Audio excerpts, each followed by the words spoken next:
Ha ha ha ha! Weekly Dartscast. The best darts podcast going. If you guys like your podcasts and you like your darts, then make sure you listen to the Weekly Dartscast. They're the purists podcast. If you listen to Alex and Burton, they talk about everything. They talk to the pros, they talk to the pros on the tour, the old BDO, they talk to management, they talk to darts manufacturers, proper interesting stuff, so give them a listen.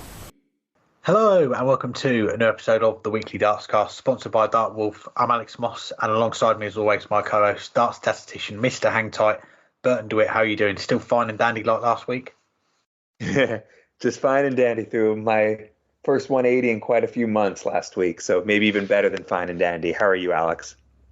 Well, I was going to say I was fine and dandy, but my phone's just flashed up and Barrow have scored against Colchester, so not fine and dandy anymore. But both of our guests are fine and dandy, aren't they, after the weekend? They've just had Ross Smith and Beau Greaves going to be on the show a little bit later on. And what a weekend of darts we've just had. Lots to get into on the show. And we'll start off with the European Championship. Ross Smith, the newest first-time major winner in the PDC, beating Michael Smith 11-8 in Sunday evening's final. And we've got two questions about Ross Smith on the show this week. Well, the first of them, though, is just that run that he had to the title at the weekend. How impressed were you with that run and as a 150-1 outsider before the start of the tournament?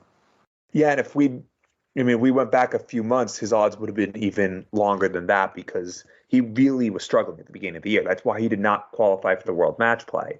That's why he had to go on a run at the back end of the year just to get into the World Grand Prix. He just was not kicking on at the start of the year. And it wasn't just that he wasn't getting results. It was that he wasn't playing well at all. It seemed like he had not taken 3-4 steps back, and he wouldn't have been the first person. He broke through last year. He won a title. But you look at players who have won titles and then stagnated over time. You've had, Keegan Brown finally kicking on this year and winning a second title. But you had just a few years ago, Devin Peterson. We've seen Josh Payne and other players. And it was starting to look like Ross Smith was going to be in that same mold.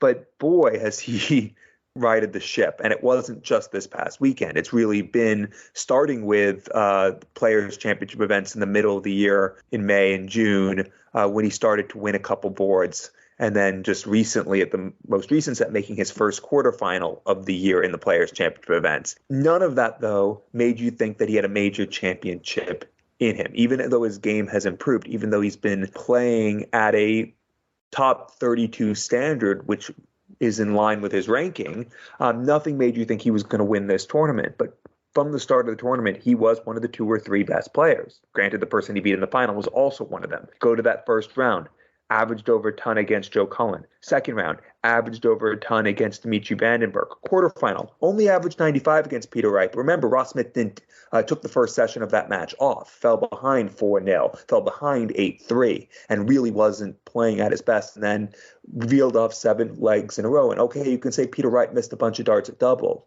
but Ross Smith punished him. He took advantage, and he punished him. And then against Chris Dobie, he let Dobie back in the match near the end, but it always seemed like he was going to win, and he found his way over the line. And then in that final, that has to be performance of the year so far, and it will take something to beat it. The average in the end was 101, but he was averaging nearly 105 when they went off the stage for the final time with him up 9-6. Though really the only time Michael Smith was ever given a sniff was in that final session. But he was just been battered so much, despite the fact that Michael Smith was playing really well. He was just battered so much by Ross Smith's scoring and Ross Smith's finishing that he had nothing to give when Ross Smith finally dropped a level in those final 4 legs. But in the end, when he got to the finishing line, he got over it. Checking out 25 last start in hand. And it was not something I would have thought when the weekend began. But by the time we got to the final, it didn't seem all that far-fetched, despite how good Michael Smith had been playing up to that point. Because Ross Smith had been playing, if not as well as Michael Smith, pretty darn close over the 4 matches leading up to that. And he was a well-deserved, if very much an outside champion. Yeah, this is one of the reasons that makes this great sport what it is. Ross Smith, an unlikely winner of a major event this time last week, but given what we saw at the weekend, a fully deserved one, it has to be said. And you mentioned the averages that he threw during the tournament and also the calibre of players that he beat on the way. Joe Cullen, Dimitri van den Berg, two major winners in the last 12, 18 months. Peter Wright, the world number one, the reigning world champion, and 7 legs in a row against him from 8-3 down to win 10-8. And then the game against Chris Dobie, and he deserves a mention as well, doesn't he, for the run that he had at the weekend, getting that first win over Michael van Gerwen at the 12th attempt in that first round in the decider, then beating Jose de Souza and Dave Chisnell to get to the semi-finals. And that game, there was so much on the line for both players, a place in a first major final, a spot in the Grand Slam as an added bonus as well. But Ross Smith coming through that one. And then the final itself, he just looked so composed, so calm up on that stage. And this is someone playing in their first major final, and you would expect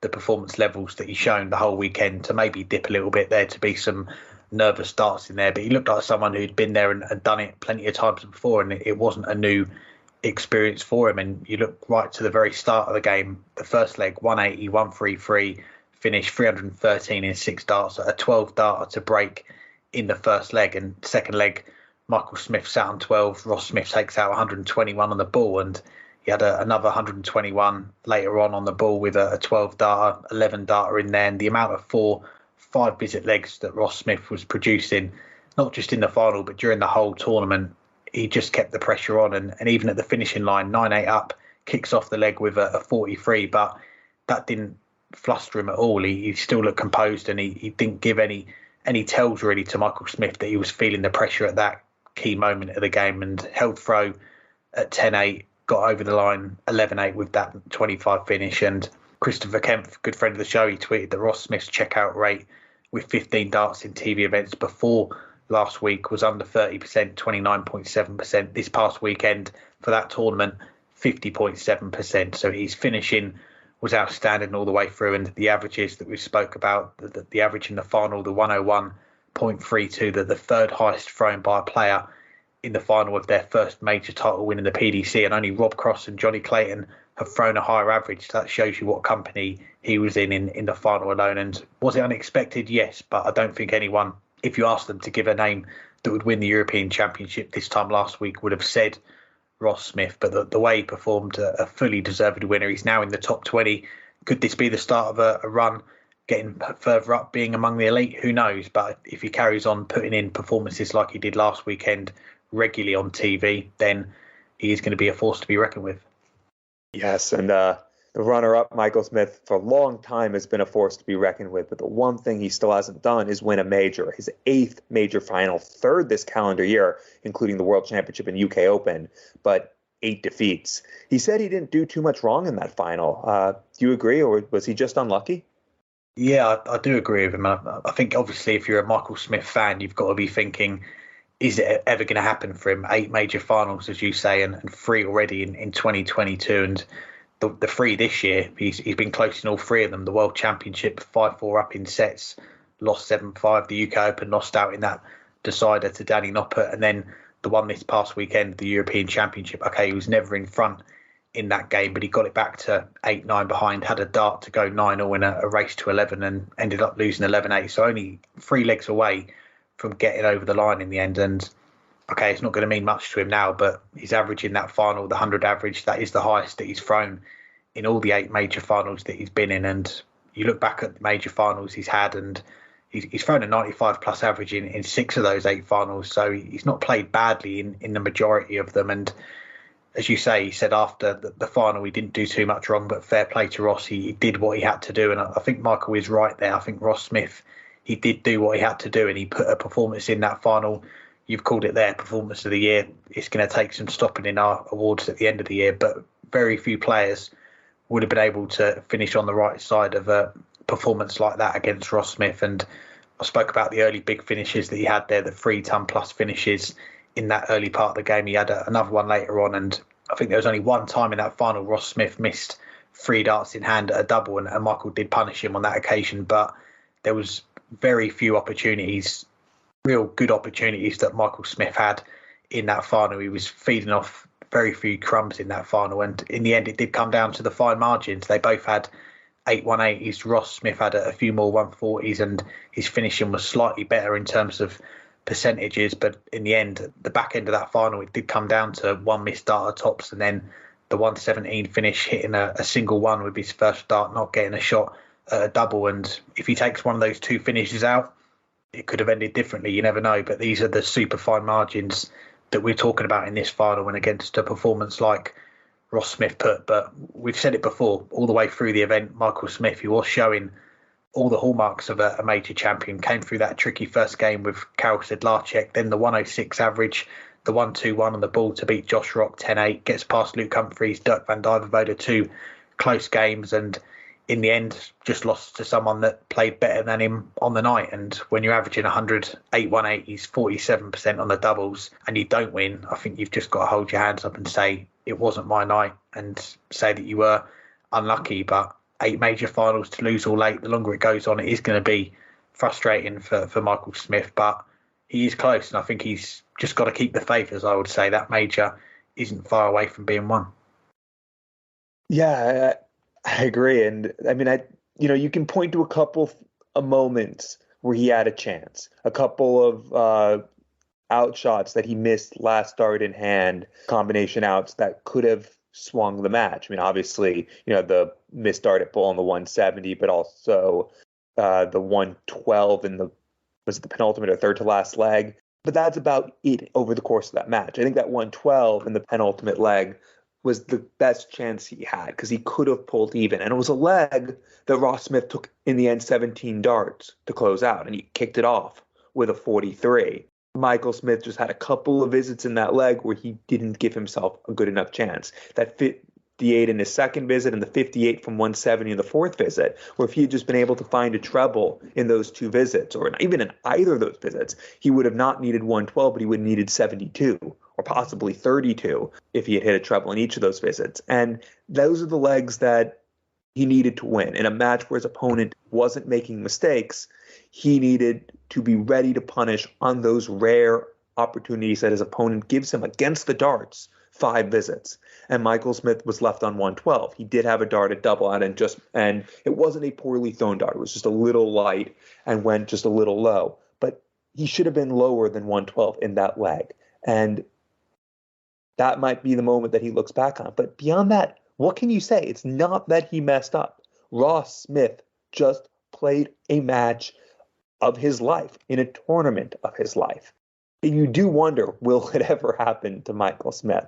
He's been unlucky in 2 of the 3 this calendar year. We've talked endlessly about the World Championship final where Peter Wright played the darts of his life to win those last 3 sets to turn that match around. And Michael Smith just could not keep up with the 116 that Peter Wright was throwing.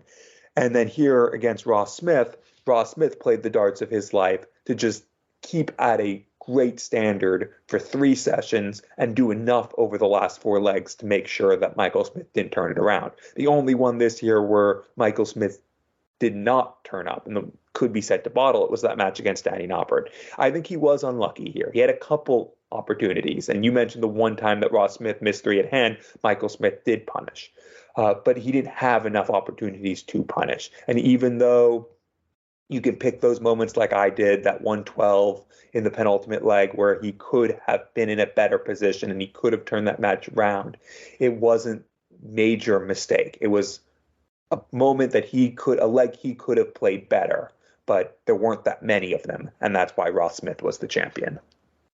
Ross Smith was the champion, and let's hear from him now. Here's our chat with our first guest on this week's show. He is the newest first-time winner of a major title in the PDC. Here's our chat with Ross Smith.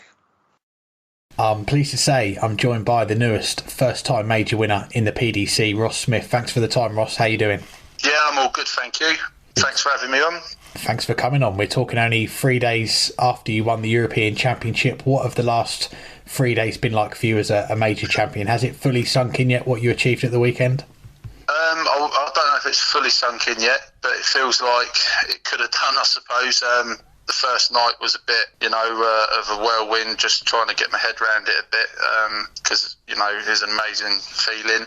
And then obviously coming home, reading like messages and, that sort of stuff there is, I got a bit emotional, to be fair. It sort of sunk in, I think, the next day. So, yeah, because it's sort of like a dream come true, isn't it, to win a major? So, over the moon with it. And you mentioned in your interview on stage with Dan Dawson, if you got back in time, that you'd try and get to the gym on Monday. Did you manage to squeeze a session in? I was really hoping to be fair, but I'd been in the end, the ferry and that got delayed, and then I also completely forgot, being a bad dad, I suppose. I forgot I promised I'd take the kids trick-or-treating, so I ended up chucking a clown costume on and a mask and took them out trick-or-treating as soon as I got home as well, so the gym had to wait till the Tuesday. Well, I suppose that the costume, that was a bit of disguise. You didn't get recognised when you were going out trick-or-treating? Yeah, well, it was pretty dark. I probably wouldn't have got recognised anyway, to be fair. But yeah, it was good. It was good. The kids enjoyed it. That's the main thing. Good to hear. Well, we'll come back to the weekend just gone later, but I want to rewind to when we last had you on our show, and it was just after you won your first senior title in the PDC. That got you a debut at the World Match Play last year. How did you find that first experience of playing at the Winter Gardens?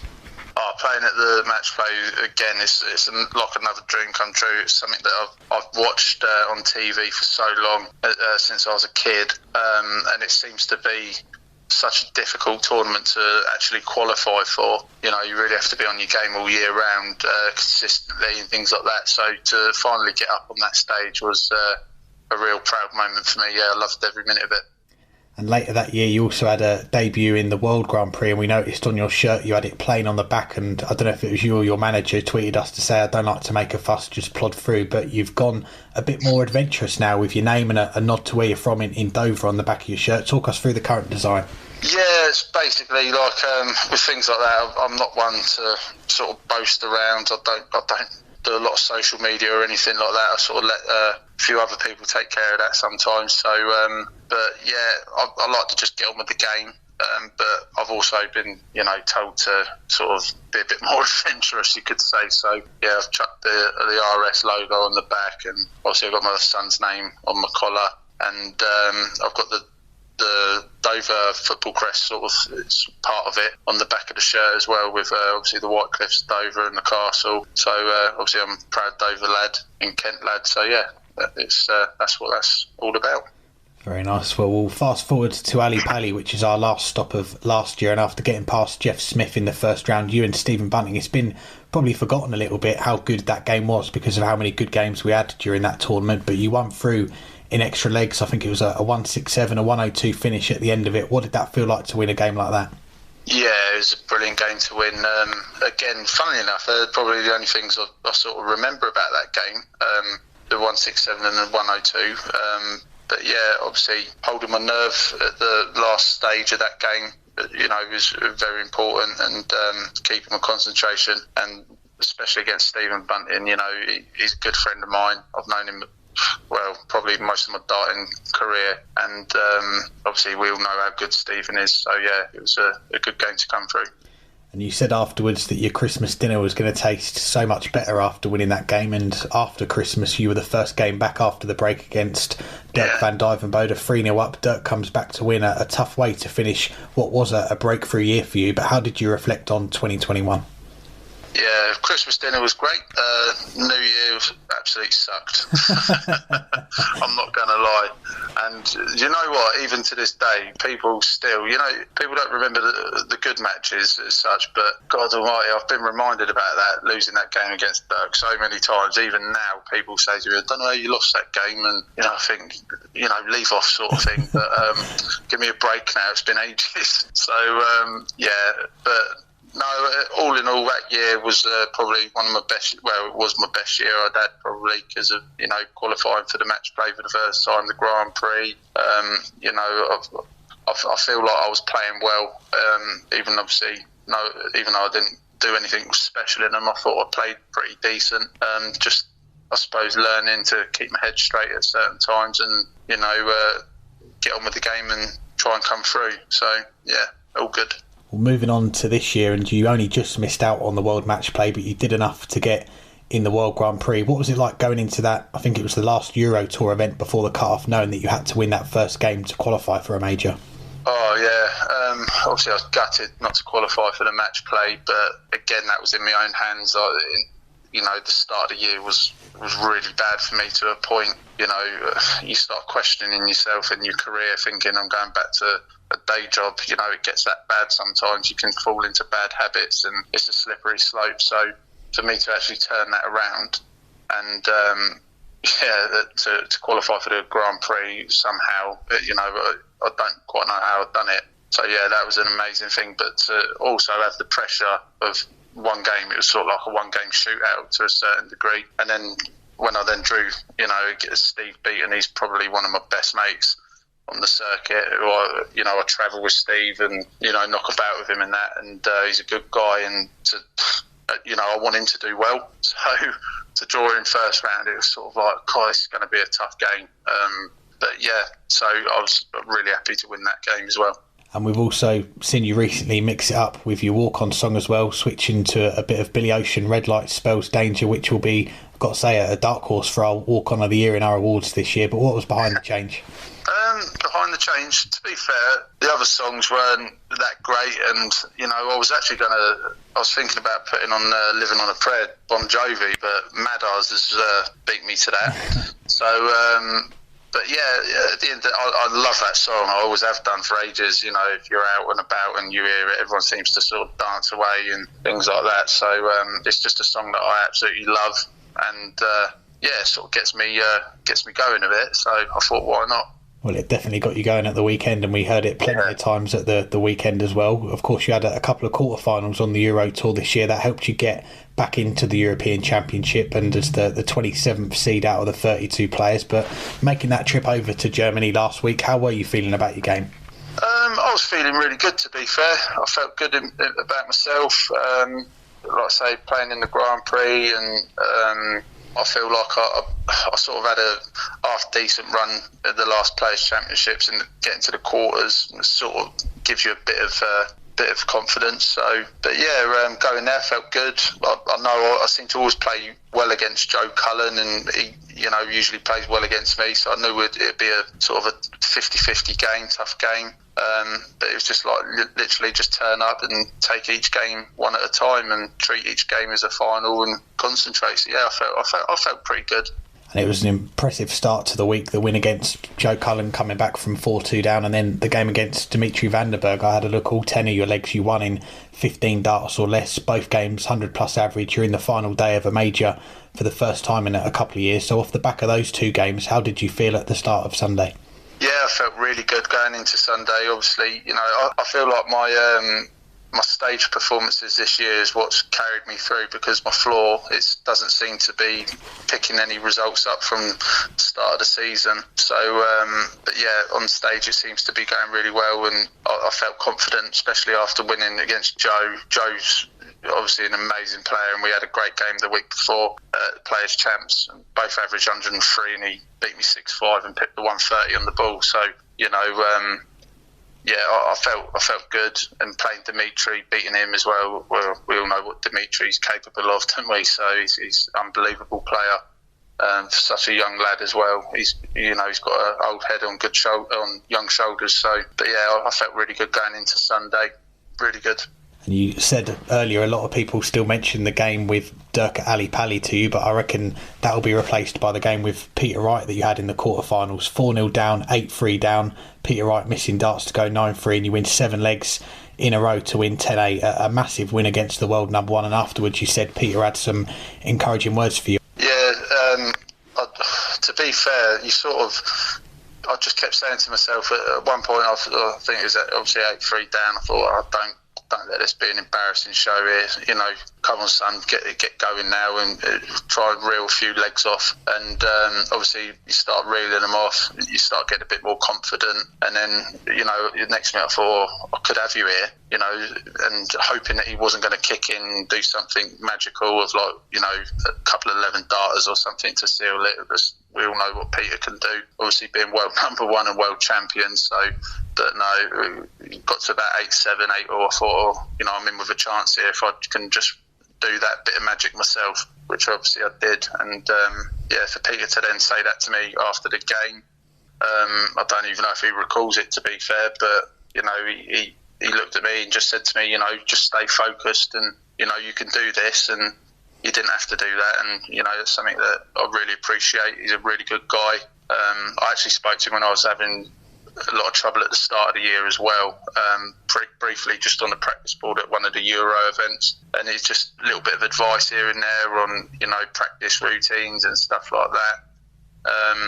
But yeah, again, a lot of the players, they don't have to do that, but Peter did, and I think he's a really good guy, and I appreciate it.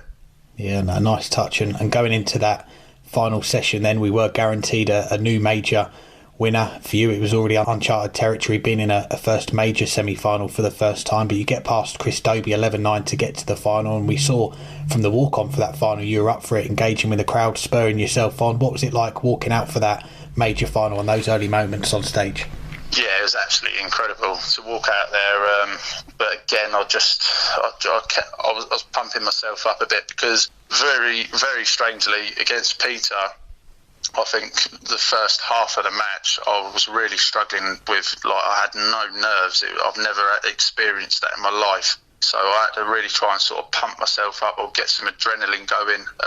And that was a completely new experience for me. Something that I don't want to have again, to be fair, because I think you need a bit of nerve and adrenaline to help you through. So, so to come out, I sort of tried pumping myself up, getting involved with the crowd a bit, and to walk out in front of them, that sort of crowd in a major final. I'm very, very grateful and privileged, and absolutely amazing thing. Well, you mentioned there about not having any nerves against Peter Wright. It didn't look like you had any nerves in the final. I mean, what a start you had, a 1-3-3 finish, a 1-2-1 just in the first two legs. Did those two finishes, did they settle you down, give you any extra belief that you could go all the way? Yeah, it did settle me down. And I to be fair, again, I thought to myself, trying to win it in your own sort of head and deal with things, I thought to myself, there's no pressure on me really. I'm the underdog. Michael's, world number 4. He's, been in major finals before. Michael was probably expected to win his first major title. I was sort of probably brushed aside maybe, especially being it my first time in the final. So, I felt really good going into it, but at the same time, I just kept saying to myself that, just stay focused. Don't really take any notice of the crowd. So I've got quite a bit of booing and things like that, where they obviously favoured Michael. But I just literally just kept saying to myself, just throw, just stay switched on and just throw. And it really paid off. Yeah, it certainly did. And from 9-8 up, a couple of 25 finishes gets you over the line to win it 11-8. When that 8-8 goes in, you become a major champion, a feeling that not many players have had before. Can you describe what that moment was like? To be fair, it was a bit of a whirlwind. I didn't really know what to. I didn't really have any feelings. It was just amazing, but at the same time, you sort of feel a bit numb and in a dream. It's something that you sort of dream of, and then it becomes a dream. So to actually do it was brilliant. And I think as well, what helped with me focusing was knowing that I've played Michael in a few finals and the Players Champs, and I've gone like 4-0 up and things like that. I took a lead and against him quite a few times, and Michael's such a good player, and he's come back and beat me. So I think I was always wary of that. Playing him, I thought to myself, even if you go 2-0, 3-0 up, whatever it is, just you've got to stay concentrating. You've got to concentrate, because otherwise, I know he's done it before. He'll come and bite me back on the bum, if you know what I mean. So it's an amazing achievement and something I'll never forget for the rest of my life. And we saw as well, you had your partner there with you. You shared that moment afterwards on stage, having the pictures with the trophy. And as our colleague Matthew Kiernan, the darting nerd, who we all know from the local circuit, he often says to me, behind a dart player, there is a team as well, family, friends, sponsors, management. How important have they been for you on this path to becoming a major champion? Yeah, they've been really crucial, to be fair. My family, from absolutely every one of them. You know, my mum and dad from day one, since I was, a 14-year-old boy playing, taking me to Super League games, through Kent and getting back at midnight. That, they've been through absolutely everything with me, from England youth, darts and county, and, the list is ridiculously long. So, but everyone, even new people in my life, my little boy, absolutely everyone, and friends. I've got so much support from friends, and it's not just this tournament. They're there all the time for me, texting me. Even at Players' Championships, I'll get 6 or 7 messages. Good luck this weekend, mate. And they're all doing their jobs, and I've got a lot of support, and I'm so grateful for that. And one of your friends who's a big supporter of our show, Kevin Fitzpatrick, I said we had this chat lined up with you, and he said, brilliant, mate. I've had a couple of runs with Ross a few years back with him over the White Cliffs of Dover before a pro tour in Barnsley Upper Hill, as we ran past bemused Max Hopp. So I know he's a good runner, and I think Paul Nicholson said in commentary once he saw him run around MK Dons Stadium when he was playing there. So could you ask him, please, does he still take his trainers to have a run before the pro tours or tournaments? I don't actually know. There's a reason behind it. So I was, I was out running with Kevin, and he's been down. He's done like an 8-mile run along the cliffs and things like that. It was, good fun, and I was really fit at the time. Probably not as fit as now, but I was running around MK Dons, and I was playing okay, but I think I was wearing myself out as well, and I learnt a big thing there with weirdly when I was in Coventry, I then had that run and won my first Players' Championship, and I didn't do anything that week. So I've sort of now stuck to it and thought, well, if I do anything now, I might do something in the evening, or what I have been doing is going out for a long walk now and again, doing like a 4 or 5 mile walk after a Players' Championship and things like that, and just getting a bit of fresh air and clearing my head. Speak about local support. We saw the clips from one of your locals there, the final one in the pub, the celebrations after. Have you been able to get over there yet with the trophy, or have you took it round anywhere else? I haven't, no, I haven't. I've come home, and I've literally just had the kids here, and I've been doing school runs again, and it's just sort of back to normality and practicing as well, trying to get ready for the Players' Champs, because it's just literally come straight again. I'm off to Barnsley again tomorrow. So, and I haven't had time yet, but I can't wait, to be fair. I said I'll probably pop down on Sunday now. I've got to do the Grand Slam qualifier, pop to the Crown and Sceptre in Dover. I've had great support. That's where all my friends are as well, and they're fantastic, even to the point where, some of them may not be, great dart players even, but you know what, they'll stand there and they'll make me throw darts, and they'll practice with me, and just to keep me occupied and stuff like that. I can't thank them enough for the support. And again, it's not just now. They've been supporting me, my friends down there, for the last 5-6 years, something like that. They've been amazing. Good times. And lastly, before we let you go, as you say, that the schedule is not showing up any signs of slowing down. You've got the Pro Tours this week, you're in the Grand Slam next week, then you've got Minehead, then the small matter of Ali Pali. So how much are you looking forward to these next few months as a major champion and seeing what you can do off the back of this title? Obviously, I'm over the moon. I can't wait. I really can't wait. In a way, I sort of want to get stuck in straight away. I'm really looking forward to going to Barnsley and not putting this behind me, but because obviously it's something that you want to keep forever. But I think it's, when you hear about the best players, and not just in darts, but in any sport, I listen to a lot of documentaries and watch a lot of stuff, and like you hear Alex Ferguson with the Old Man United teams, it's the next one, or you hear Phil Taylor, forget it, get on with the next one, and Bristow and people like, you hear it all the time. So I sort of want to switch off now and sort of just get on with the next tournament, and but really knuckle down as well. I don't want to just be somebody who's won one tournament and that's it, forget about it for the next year. I want to really concentrate and kick on, like people like Gezi Asgo, Price has kicked on, Johnny Clayton, they win their first titles, and they then commit, and they're still at that level now. So that's the aim and the achievement that I want to get to. It's a good aim to have. Well, Ross, it's a pleasure to chat to you. We appreciate your time so soon after winning the title of the weekend. Congratulations on getting that first major title, and we wish you all the best for the rest of the year as well. No problem at all. Privilege. Thank you for having me.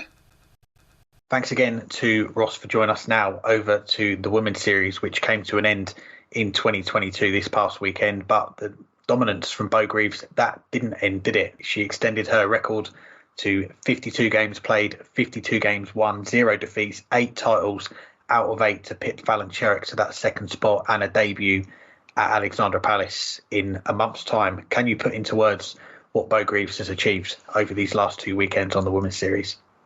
No. I really can't. It's something we've never seen the like of.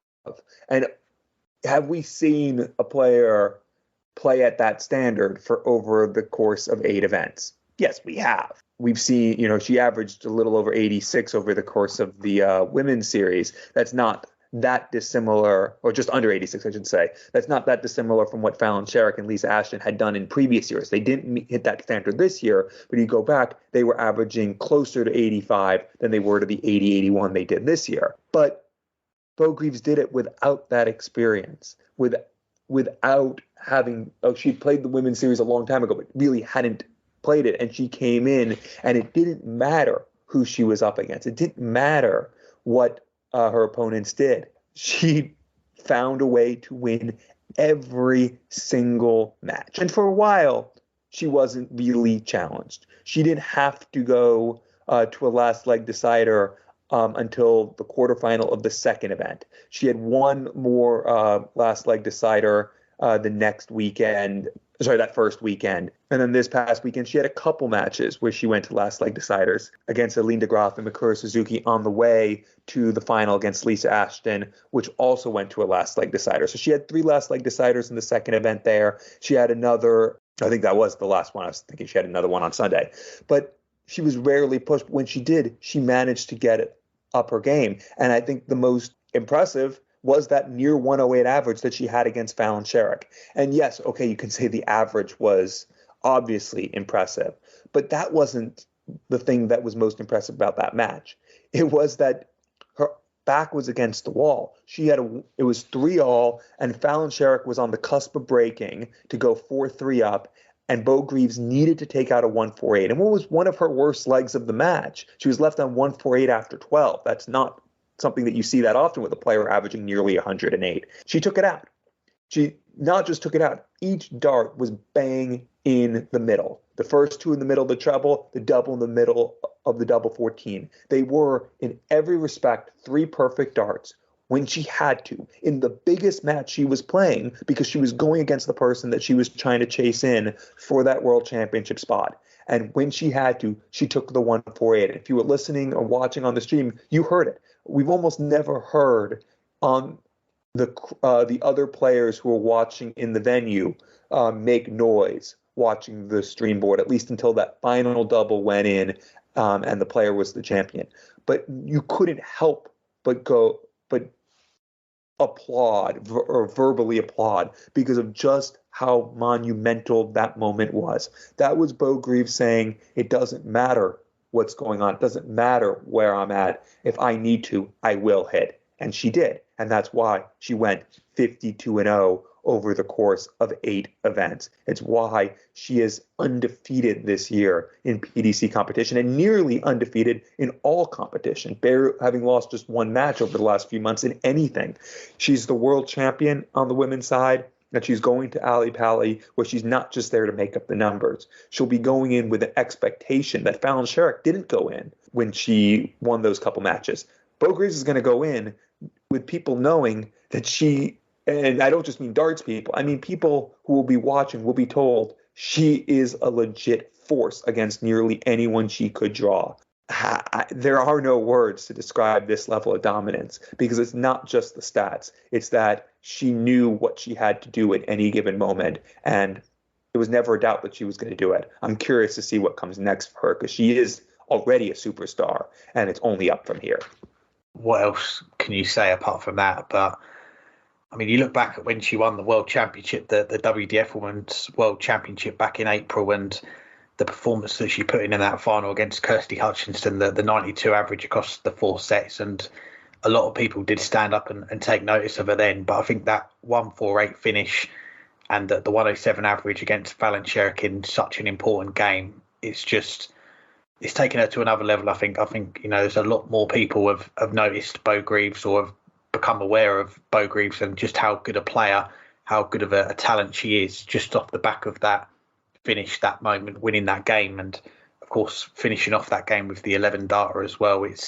You're going to hear from Beau in a few moments, but I think the poll, we've got one of our questions of the week this week, says it all. Who is the best women's player in the world right now? We've had more than 800 votes so far, and Beau Greaves, 92.3% of the vote. It's one of the biggest percentages that we've had in one of these polls, and it's running for the rest of the week on our Twitter, so go and have your say on it. But yeah, to go 8 out of 8, 52-0, it's astonishing, and to do it the first time round in Germany was an incredible achievement on its own, but then to come back and do it again, go 8 for 8.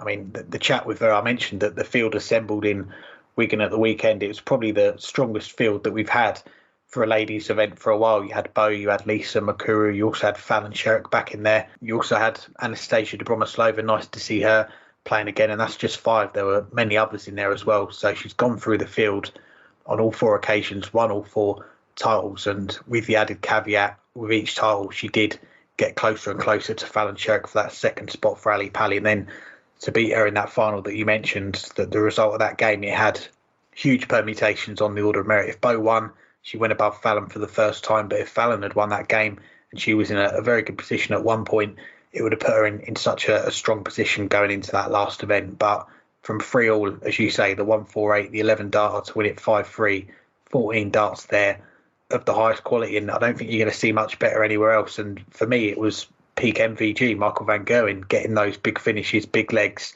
at just the right time. The timing there was incredible. And yeah, I think you've got to go on Dart Connect and look down the list of games that she's won there just to believe it, because you could be excused for not believing that she's had that level of dominance. It is so impressive, and we keep saying it as well. Her age, only 18, it's remarkable. And we've had her on the show a few times now, but I think like all the ladies players, they are down to earth about it. And for her to have the talent, the success that she's had, and you speak to her, she just sounds like your everyday teenager, so relaxed and at ease, and she's playing with a freedom which you think if she could bottle it up and sell it, I think she'd make a lot of money out of it for dart players. She's got the spot at Ali Pali. There's quite a few players, I think, on that list of international qualifiers that the Pro Tour qualifiers want to avoid in that draw, but Beau Greaves' name, I think, is going to be very high up on that list, I'm sure. Now, the 20-event women's series has come to a close. As we mentioned, Beau Greaves took the second spot at the World Championship, Lisa Ashton the first, as well as the spot in the Grand Slam. And this was the biggest women's series yet, not to mention the first ever women's world match play at the Winter Gardens. What's the state of the women's game as we near the end of 2022?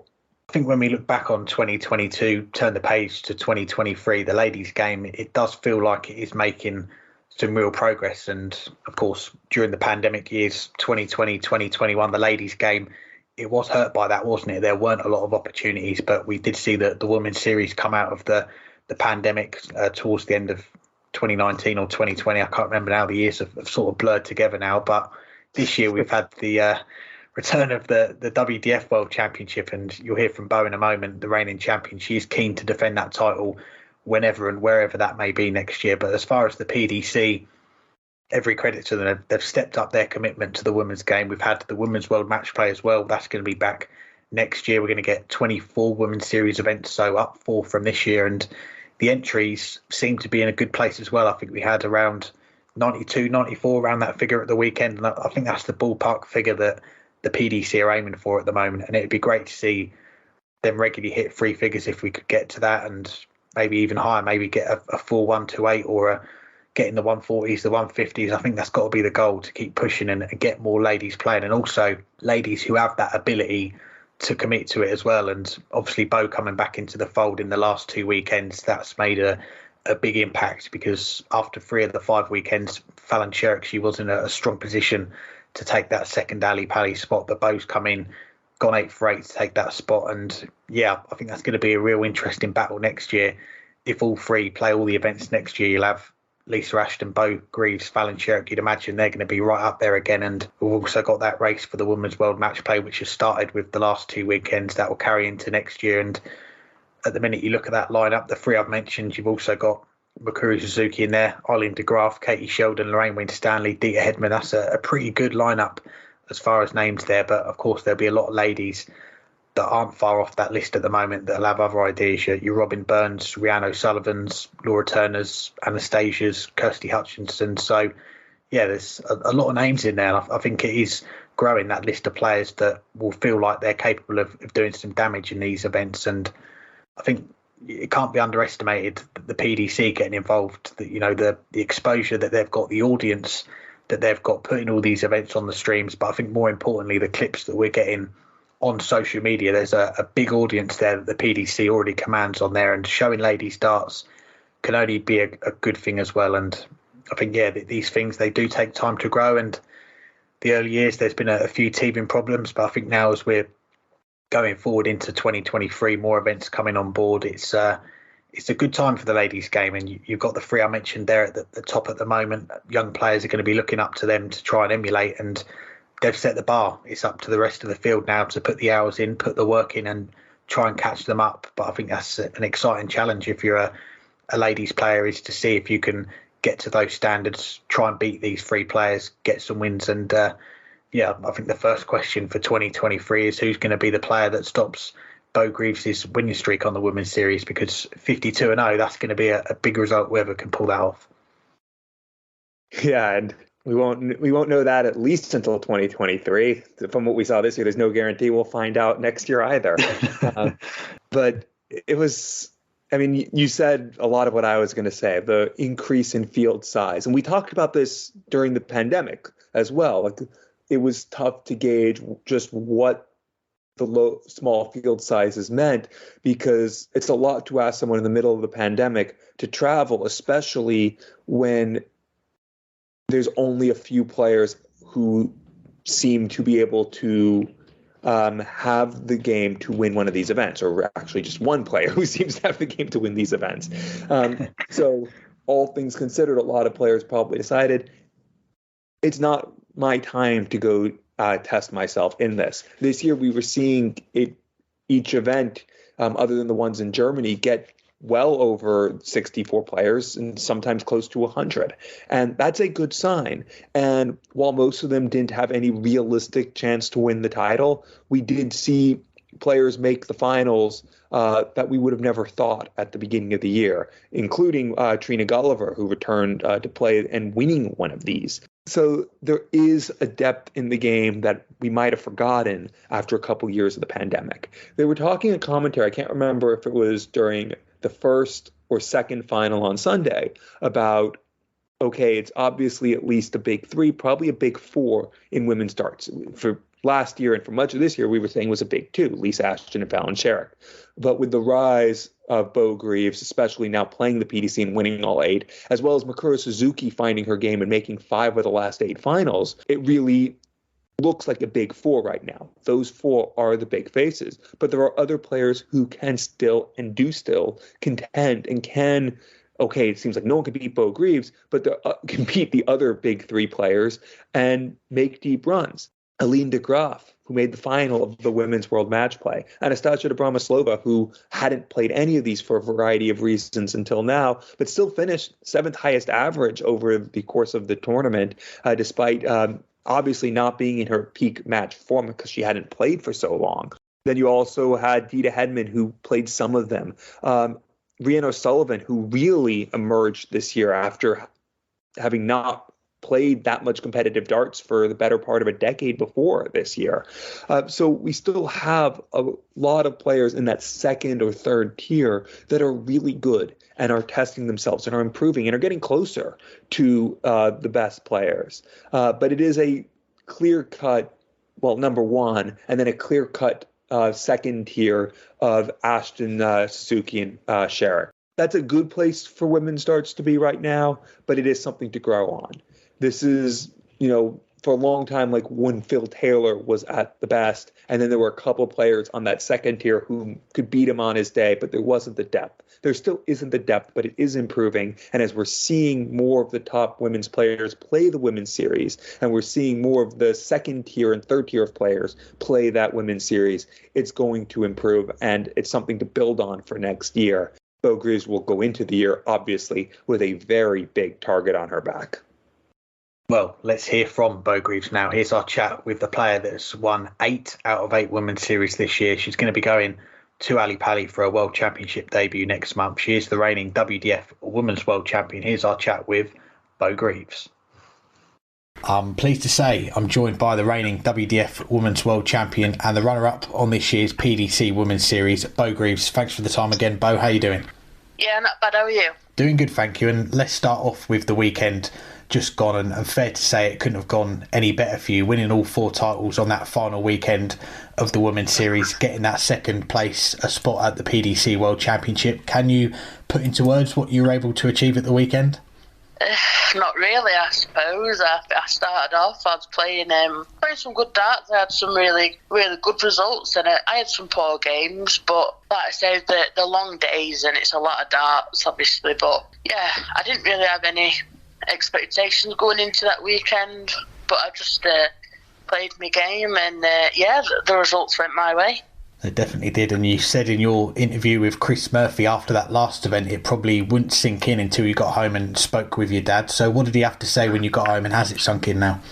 Yeah, I got home quite early, that Monday afternoonish, and obviously we're going to kiss and that, and we just chatted about it, and he just said how nervous you were and how they were both, my mum and my dad were both sat there watching all my games and stuff, and it's always nice. Obviously my dad used to go everywhere with me, and unfortunately he can't nowadays, but yeah, I always look forward to getting on and talking to him, and every time I go down the stairs now he's watching one of my games that were on the stream, so yeah, it was nice to see him after that.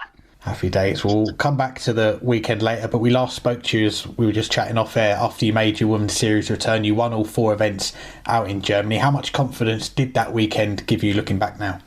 Yeah, obviously, I knew winning the 4 in Germany would put me, I don't know if it put me 3rd or 4th, and I just thought I was playing well at the time. I was feeling really confident, and I have been feeling really confident this year, and like I said, I just got back on the practice board and just didn't really think too much into it. I think that's why I probably did so well, is that I just went into it as if it was any other darts comp, and I did what I normally did. I spoke to everyone, chatted, had a laugh with people, and I just played darts. I didn't really think about what I could do or what I did. It was just trying to play well and enjoy it, really. Well, before this last Women's Series weekend, you've been busy on the WDF circuit. You put on the England shirt again for the Europe Cup, winning the singles and partnering Dieter Hedman to the pairs title as well. How pleased were you with that week's work in Spain? Yeah, that was an amazing achievement for me. I think it's always different when you do play for England. Like I say, you are representing your country, and everyone who is from England, you feel like you're playing for everyone while you're there, and it's definitely a different feeling playing over there, and obviously the opportunities and stuff, and it was brilliant to actually win the pairs with Dieter, one of my best friends in darts now, and yeah, it's brilliant. We played well, and the singles, I didn't play amazing, but I just felt different. I think that week it's definitely a different feeling than playing 40%. So, but yeah, it's brilliant, absolutely amazing as well to obviously do it at 18 again, and yeah, just a brilliant week. Well, after that, we had the Viking Cup more recently at the O2 in memory of Andy Forden, where you won another title. It was 2 years ago there that you made your World Championship debut in the BDO, first as a 15-year-old and then winning on your 16th birthday in the quarterfinals. What was it like going back there and playing? Yeah, it was brilliant. Obviously, an amazing comp. It was ran really well, and obviously I love the man and a great dart player, and it was nice to just go there, and everyone enjoyed the day, and it was a really good turnout as well. And like I say, over the moon to win it, and definitely, obviously walking back in it felt like it was years and years ago. It was only 2 years ago, just over 3, and yeah, it was amazing. It was a good day, and it was in the same room as well, so going back on the stage, and yeah, just weird to think of how far I've come from that point to where I am now, and yeah, it was definitely nice to play there again. And it was Mikuru Suzuki who ended your run in that World Championship 2 years ago, a last set in the semi-finals, but you've got your revenge on her in the Women's Series this year. I think you've beat her 6 times, 5 times in the finals. Has she joked with you to leave her alone yet? I spoke after the last final. I was speaking to Mikuru and she just said, "Oh, well done." And obviously, her English is good, but she was just saying "Ali Pali," and she's lovely. And I think obviously playing Mikuru, you've got to play well. So I always just seem to play well against Mikuru at some point. But yeah, they're always good games, and I look forward to playing them. So I think that's probably why I do play well against Mikuru. But yeah, a lovely girl and an amazing player, obviously. Definitely is. Well, coming into that last weekend on the Women's Series, we saw the list of entries go out. Fallon Sherrock was back in. There was also a return for Anastasia Dobromoslova. It looked like the strongest field we've seen for a ladies' event for some time. Did you feel the same way being in the venue and seeing who turned up? Yeah, I knew obviously it was going to be one of, I'd say, the best field there's been, to be fair. And obviously to win, I was happy that was what I was going to the weekend for, was just to maybe win one or have some good results and just feel comfortable. But yeah, obviously had some hard draws as well and played some brilliant players, and it's good. I would rather every single best lady in the world be there. I think obviously the Women's Series is brilliant, and like I say, the more women that go there, the more comps we'll get and the more obviously support we'll get for it. So yeah, I thought the entrance was really good, and yeah, it was a good comp. Yeah, it was great to see. And you picked up where you left off in Germany, winning that first event on the Saturday. And we've got to mention that 158 finish. Mikuru sat on 16 to take it to the decider. How good did that finish feel to pull off at that time and win the title? I know. I remember throwing my first start and it landed really, really good. And obviously I just sort of followed it in. And I really liked the 119, to be fair. So I just sort of went off like momentum type thing. And yeah, I didn't even... Because I had some bad scores in the start of the leg, I think. And I had a good last 2 visits before I hit the 158. And yeah, I've seen some got a thing for finishes this weekend. I don't know what it is, but I never normally do that sort of stuff. But obviously that's what you want in it. You want to just get the legs up and done with as quick as possible. And yeah, I had a bit of luck on my side this weekend, I'd say. Yeah, there's a few more big finishes to mention. And looking at Dart Connect, I think you had 12 minutes between that 158 going in your first round game with Eileen de Graaf in the next event starting. So how did you prepare for going again so quickly and against Eileen, one of the toughest draws right off the bat? Yeah, obviously I knew I'd got Eileen before I played the final, I think, and I played all right in that final. It was a good game, but obviously I knew coming off. I think I see my sister for a bit. People congratulated me and I said thank you, and yeah, I think I just sat down for 2 minutes and then I was straight back up on to play Eileen, and yeah, it was a brilliant game. She played so well. I was just fortunate to sort of have a good leg at the right time, and yeah, it just sort of went my way again. But yeah, bit of a rough draw that, but there's never any easy draws, but obviously there is certain plays you want to avoid, and yeah, but like I said, I think having a hard game helped me a bit to sort of keep my head on for the second event. Definitely looked like a good game, Eileen, with those 2 ton plus finishes. You had one of your own in the decider to nick it, and then deciders with Mikuru, Lisa Ashton later on, and you come through that to make it 6 titles in a row. So how were you feeling at the end of that Saturday winning both of those titles?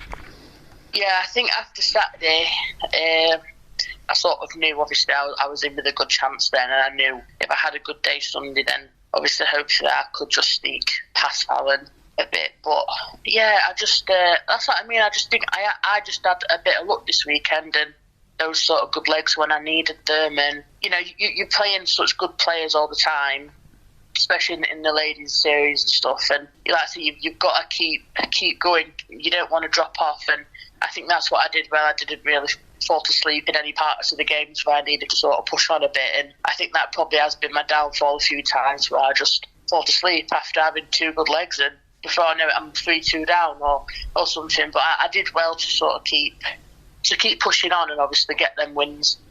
Definitely, and the next day, the game which I think a lot of darts fans were hoping for, and it was in that first final of the day, you and Fallon Sherrock serving up a treat, the 148 from you to go 4-3 up with Fallon sat on top. Then you have that 11 darter to win it, a 107 average. Is that the best game you've ever played, do you think, especially given the circumstances? Yeah, I think before I played that final, obviously, that was sort of the game that was going to, I'd probably say, determine who was going to get into Ali Pali. And I didn't think about it at all. I just went in and thought I just wanted to win. And yeah, I went in, I felt comfortable, and I started off, and it was such a good game. Obviously, I think the second leg I was on a 2-darter and fell in it.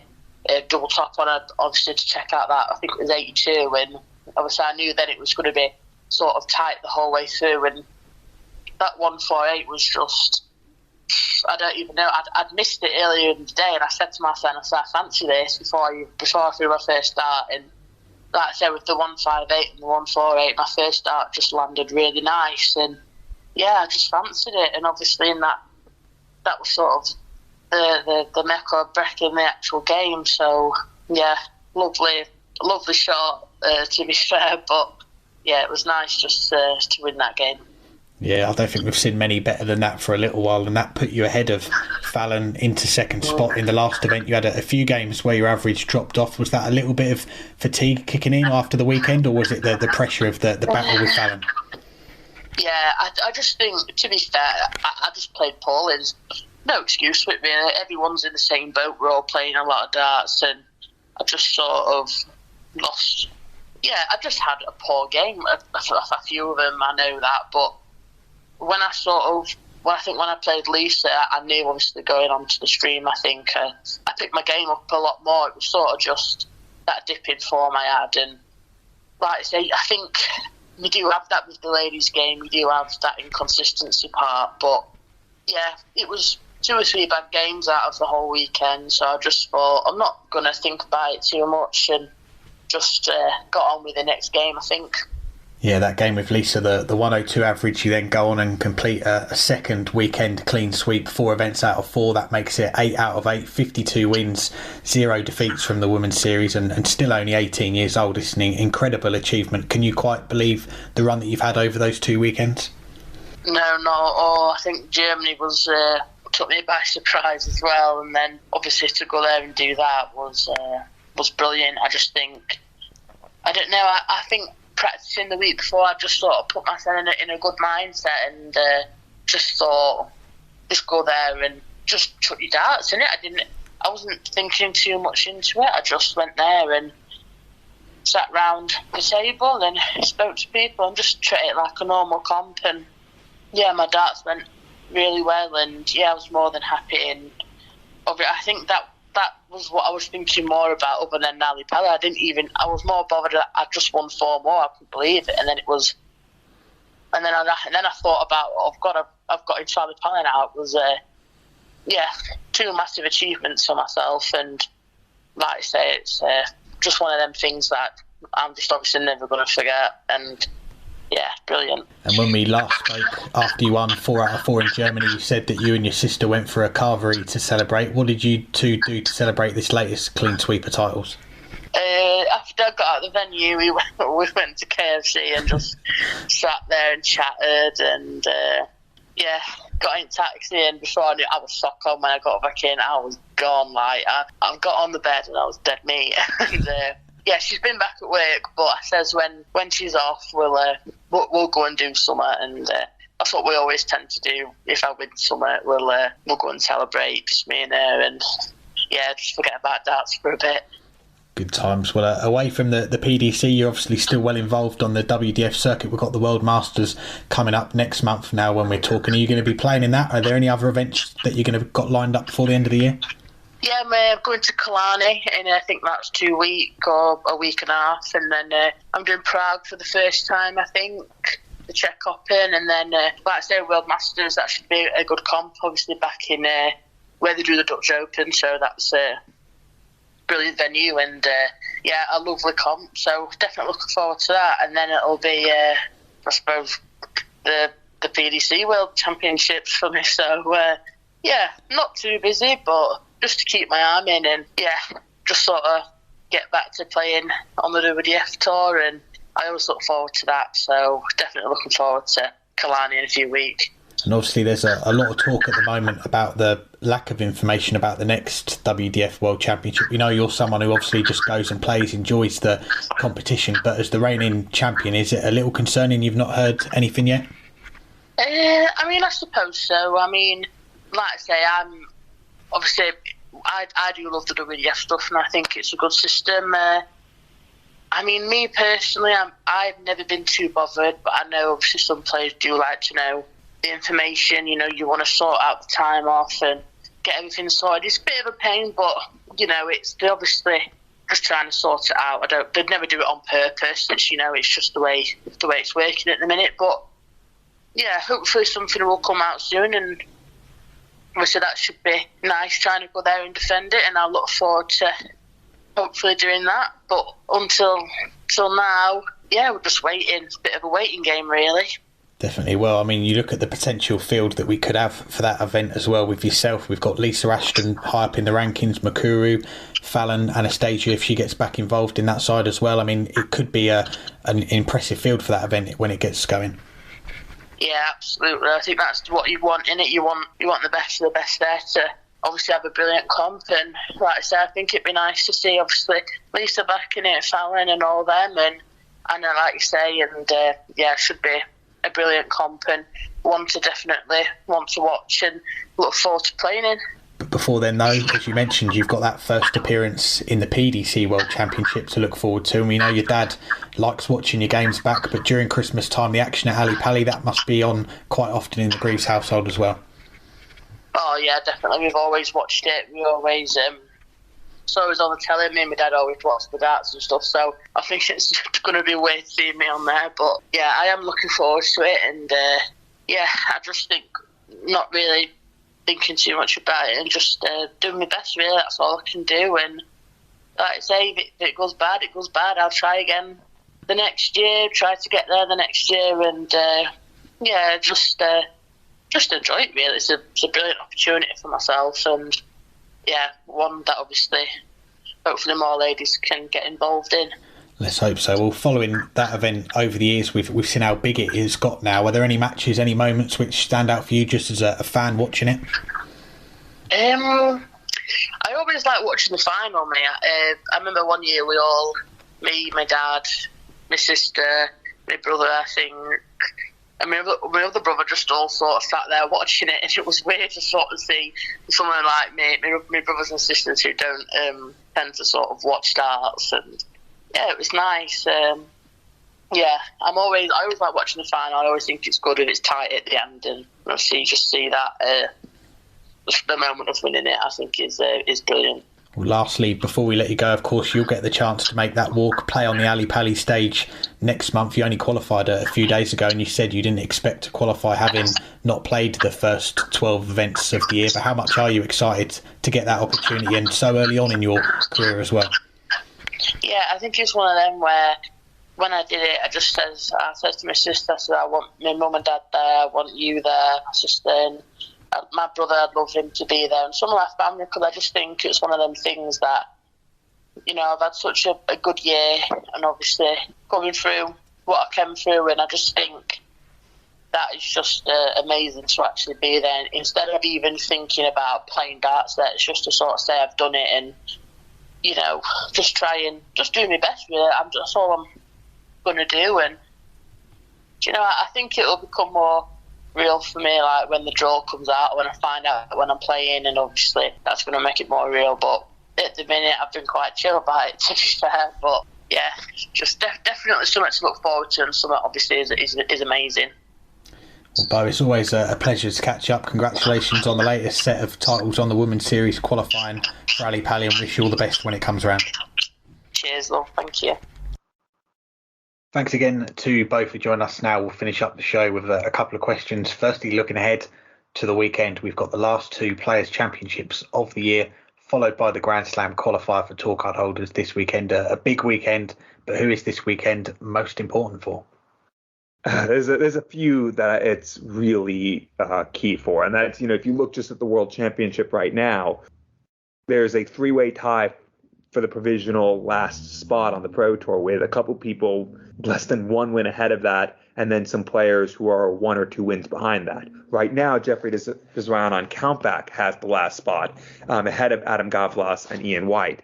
But there are Ryan Joyce right behind them, Mike DeDecker and Martijn Kleermaker right ahead of them, and then other players like Joe Murnan and Scott Waits and Nathan Rafferty who are a board final or a board behind them. So there's a lot to play for, and it's really, really close. And getting to Worlds is obviously a critical step and a goal for most players at least when the season starts. For a few of these players, they might have had loftier goals. Ian White obviously didn't expect at the start of the season that he'd be battling just to make the World Championship. Ryan Joyce probably had higher aspirations as well, but when push comes to shove, this is where they're at, and they need to get some results. But it's even bigger for someone like Joe Murnan, because he's just 1,250 pounds back. That's 2 wins on a day from getting into the World Championships. And he probably needs to get to the World Championships to save his tour card. As things currently stand, he's 60th, but that doesn't include World Championship money. Just getting to the World Championships, add maybe another 3,000 pounds over the next 2 events. That gets him there, plus the 7,500 first round minimum. That's probably enough to win keep his tour card. We don't know for sure, but I think it's going to be somewhere between 65 and 70,000 when it's all said and done. That's a rough estimate because it's so difficult to predict what's going to happen at Worlds. But that means he needs to get to the World Championship and to do it. And then you have some players who are just outside who, if they can get to the World Championships, might be enough to save their tour card. Jeff Smith, who's just a little bit back, if he has a deep run, that could get him in. He's currently set to lose his tour card, which is a bit unfortunate because it's been so difficult for him with the COVID traveling over at least last year. And that's where he really started his regression. Adam Gavlas, if he can get to the World Championships, that gives him a chance to get to save his tour card. And then there's even players like Devin Peterson and Steve Lennon who, unless they win through the PDPA qualifier, aren't going to go to the World Championships. But just winning a few matches might be key for them to save their tour card. Steve Lennon, he probably needs a few thousand pounds at the very least.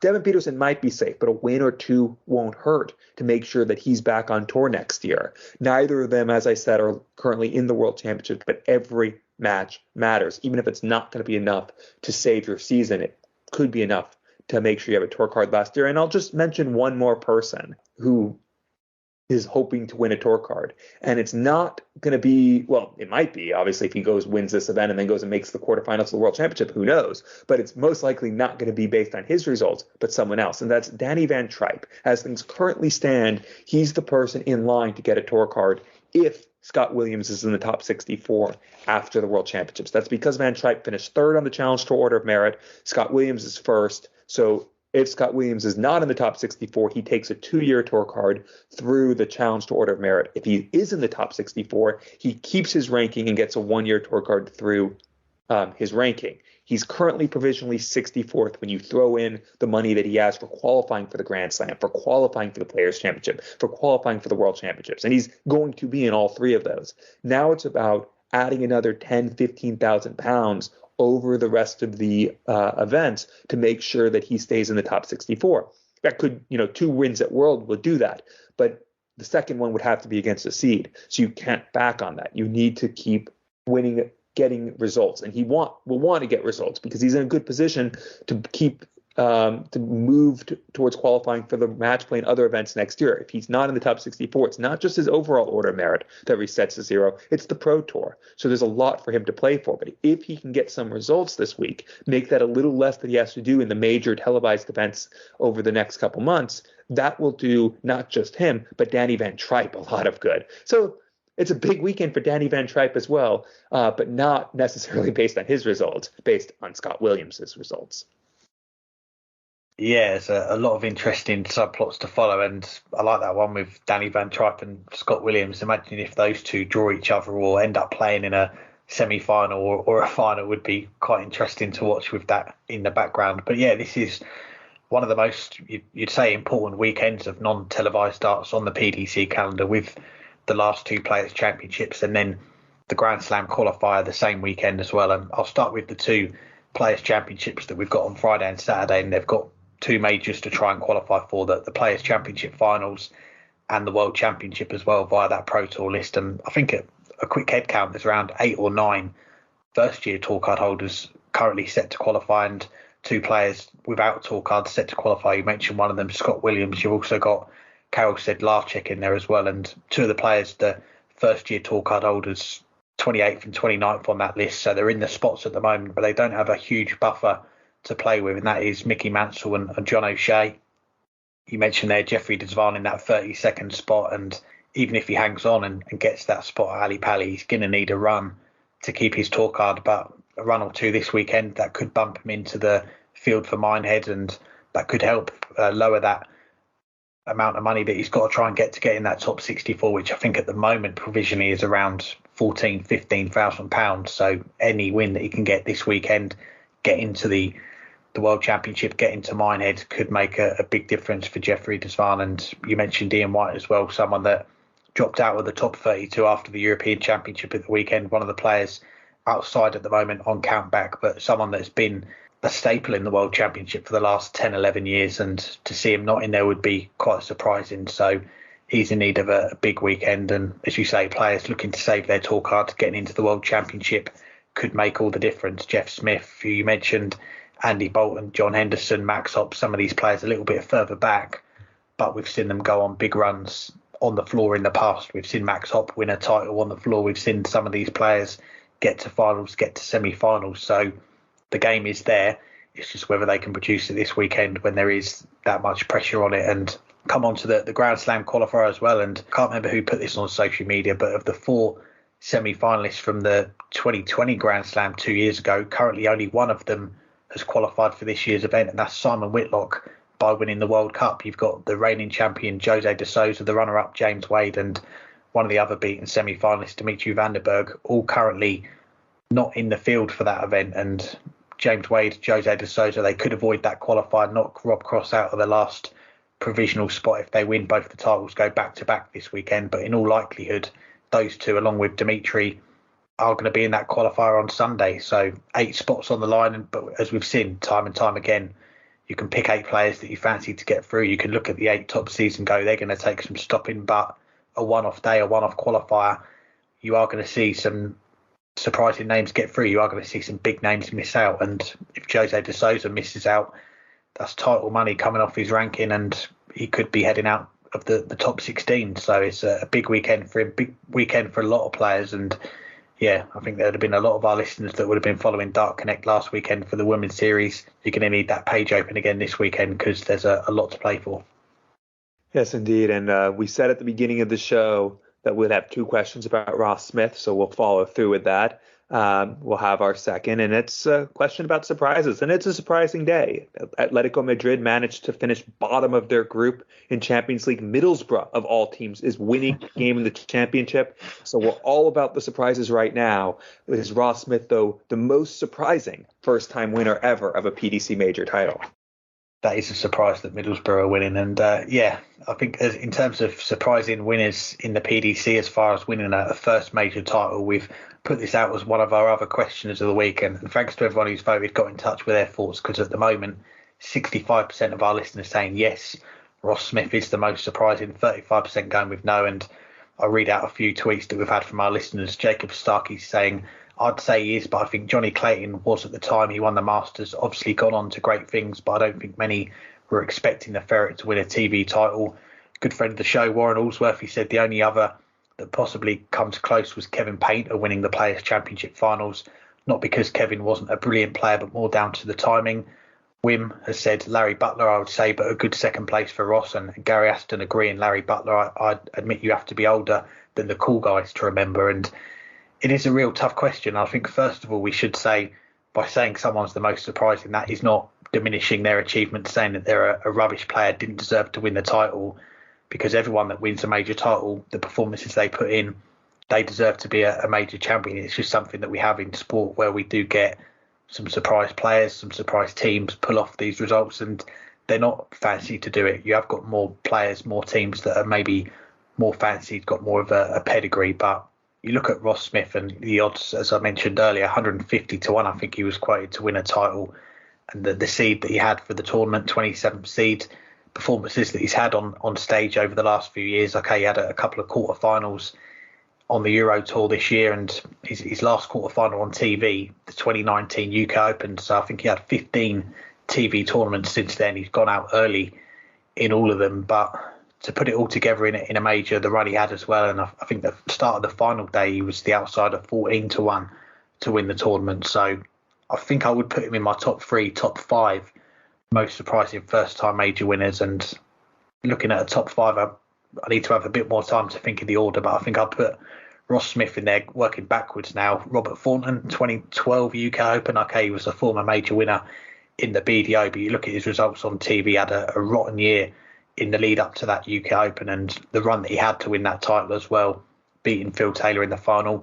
Working further back, I think Kevin Painter, who Warren mentioned, I think he's definitely worth a mention. And okay, he's a former World Championship finalist, but it'd been a little while since he'd had a deep run on TV, and some may have thought his time as a potential major winner may have gone. And the year before that, the same tournament, Paul Nicholson, the Players' Championship finals, he'd got out early in all the TV events that year, and to come away with a title, I think it was the January that event was held, so the following year was took some doing, and the run that he had to that title as well was very impressive, but a little bit surprising, it's got to be said. And the last one in my top 5, I will go with Larry Butler, the 94 World Match Play, the draw.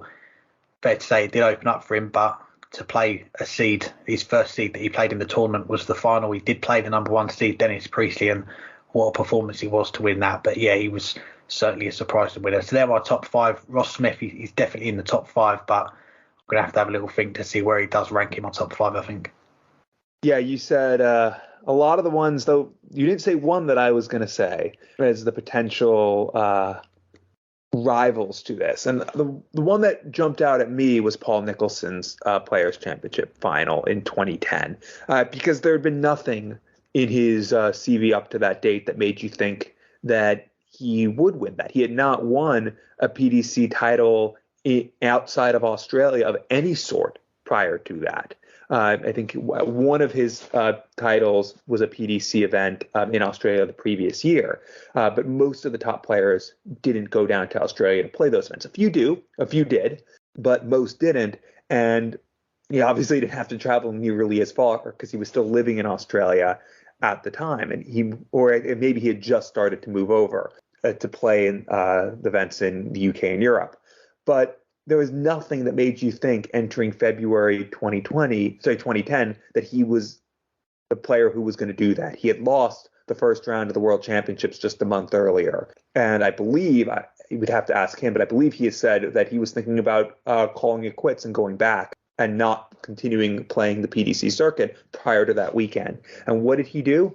He only went and won the title, and it wasn't like the draw was nice to him. Okay, Dennis Priestley was clearly past his peak, and he played him in the first round, but he played a on-song Steve Beaton, who was playing as good, if not better, darts than he had been at any point in his PDC career heading into that event. He had just made a final of the European Championship the year before. That was not a televised event that year. It was the one year it wasn't televised, but it was his only major final in PDC competition. Later the year, he'd make the semifinals at the Grand Slam. So this was Steve Beaton playing at his PDC best. Paul Nicholson beat him. He then beat Adrian Lewis, who was already a player to be reckoned with, although not yet a world champion. And then he only beat Phil Taylor after putting Phil Taylor in. Nicholson won the darts in that match and chose to let Phil Taylor throw first. And he still beat Phil Taylor in a last leg decider. And then 20 minutes later, he came back and beat Mervyn King. It was highly unexpected that he would win it when the weekend started. It was highly unexpected that he would win it when the final started against Mervyn King, and yet he still managed to do that. The Kevin Painter one's a good shout as well, which you talked about, but I want to talk about one other one I think is a really surprising one. It might not jump out because the player's a 3-time world champion, but entering the 2008 World Championship, I don't think anyone thought John Part was a serious chance to win. Okay, a year and a half earlier, he had won the Las Vegas Desert Classic. But outside of that one event, or that event in Vegas, he had barely done anything on television since making the final of the World Match Play 2.5 years earlier. He made a semifinal in the World Grand Prix the previous year, just a few months earlier, but it wasn't a semifinal that he was playing all that well in. He was probably the weakest, or certainly, I think, the weakest of the semifinalists that year. He'd beaten Andy Hamilton in a match that Andy Hamilton didn't play well, and he beat Wayne Mardle, who was already on the decline, and he beat Adrian Gray in the quarterfinals when Adrian Gray had obviously beaten Phil Taylor in that famous first-round match. And that's how he got to the semifinals, and then Terry Jenkins beat him in the semifinals. But beyond that, he had not done anything on television for a year and a half, and outside of the event in Las Vegas, hadn't done anything on television in 2.5 years. So there was really nothing to make you think that John Part was going to roll back the years, and he did. And he played really well throughout that tournament, and that's why he ended up going on to win the World Championship. And yes, okay, he got lucky. There was no Phil Taylor waiting in the final. There was not even Wayne Mardle waiting in the final. There was Kirk Shepard. But that doesn't underscore what he did along the way to get there, beating James Wade in the quarterfinal, beating Mensur Suljovic. We didn't know it at the time, but Mensur Suljovic was a darn good player and averaged over 90 that match. Beat him in the second round. Beat Kevin Painter, who a couple years later, as you mentioned, would win a major title in the semifinal. It was not an expected, by any stretch of the imagination, run. And to do it when it mattered the most was really a bit surprising. But it's John Part. He surprised us before, and he would surprise us again, making the quarterfinals out of nowhere behind closed doors at the UK Open 10 years later. But those are the three I would mention. But I'm going to say Paul Nicholson's is first. Anything else for this week?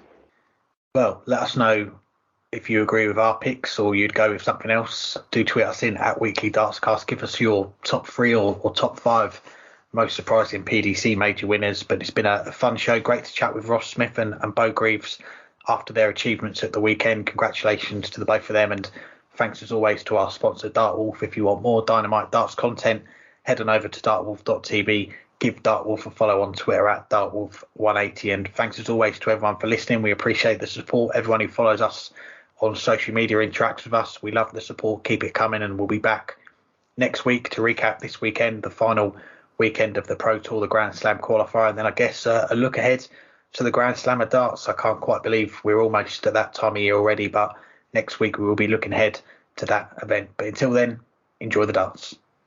Yes, indeed. Enjoy the darts. As we discussed, it is a huge weekend, even though it's not a televised weekend. It is a huge weekend because spots in the World Championship, spots in the Grand Slam, spots on tour for 2023 are all online. So if you don't care about this weekend, then I guess you don't really enjoy the darts. That's a threat. You need to learn how to enjoy the darts. Just have to hang tight a couple days until you have that opportunity. But enjoy the darts because this is a huge weekend, and we'll be back next week to recap it on the Weekly Dartscast.